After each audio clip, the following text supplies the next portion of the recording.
Bonjour à tous, aujourd'hui je vous propose un nouveau tuto sur Windev 24 et plus particulièrement sur la nouvelle fonctionnalité clonage de gabarit.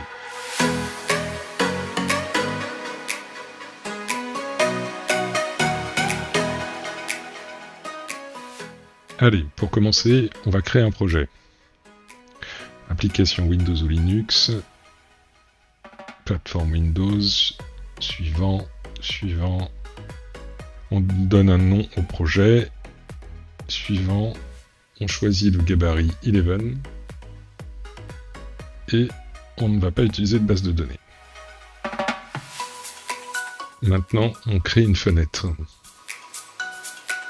On sélectionne une fenêtre normale, on valide et on la renomme. Moi ici, j'ai choisi de la renommer fn_demo. Vous faites comme vous voulez, bien sûr. Maintenant, dans l'onglet Création, nous allons chercher un champ de saisie que nous modifierons plus tard. Et nous allons également poser un libellé. Maintenant, nous allons cloner le gabarit actuel. Cette fonctionnalité se trouve dans l'onglet Accueil, dans Gabarit du projet, où là vous allez trouver deux possibilités, et nous allons prendre la seconde, cloner le gabarit du projet. La fenêtre Cloner un gabarit va s'ouvrir, et nous allons renseigner les informations de clonage du gabarit. Nous allons sélectionner le gabarit à cloner, donc là nous allons prendre 11, et nous allons donner un nom au nouveau gabarit. Nous allons laisser les cases qui sont déjà cochées, enfin les éléments qui sont déjà cochés, et nous allons rajouter et cocher, faire de ce gabarit le gabarit par défaut du projet. Il ne reste plus qu'à appuyer sur OK pour valider la création. Passons maintenant à la deuxième partie de ce tuto où nous allons voir comment utiliser ce nouveau gabarit.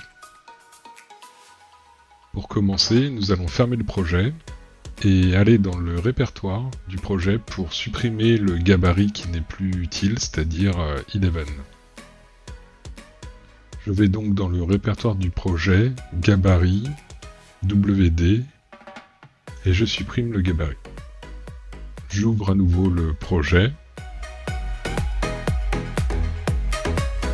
Je vais dans l'onglet Projet, puis dans Description, et nous allons vérifier que dans Style, le gabarit 11 a bien été supprimé et qu'il ne reste que le gabarit perso que nous venons de créer. On quitte la fenêtre Description du projet, et nous allons maintenant modifier le style du champ de saisie. On clique sur Style, on sélectionne le style du champ, on fait Éditer style, et là nous avons la fenêtre qui nous permet de modifier le style qui apparaît. On fait Choisir dans les styles, et ensuite on va faire Modifier le style. Puis on va aller dans la zone de saisie, et là on va changer le format du cadre. On va légèrement le modifier pour que ce soit bien visible. On va changer également sa couleur. Et on fait OK pour valider. OK encore pour valider. Et on applique.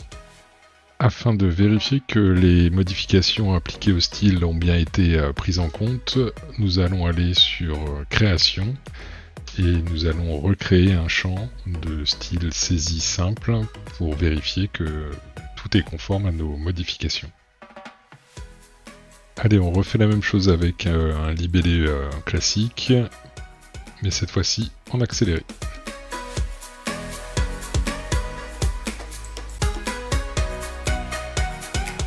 Alors, juste une dernière chose pour finir ce tuto.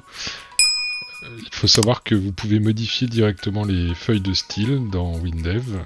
Pour ça, il faut aller dans le gabarit et il faut chercher le fichier qui porte le nom du gabarit et qui est en .sty.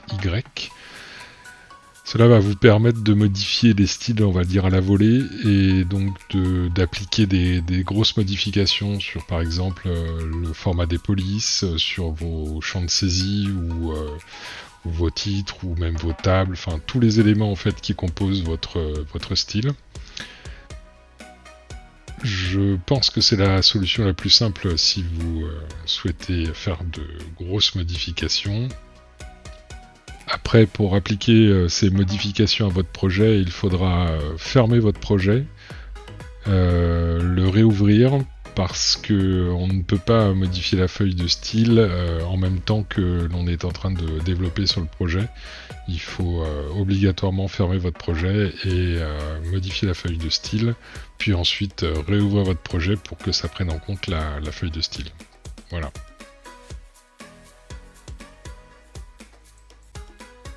Et bien voilà, ce tuto est maintenant terminé. J'espère qu'il pourra vous être utile pour découvrir cette nouvelle fonctionnalité de Windows 24.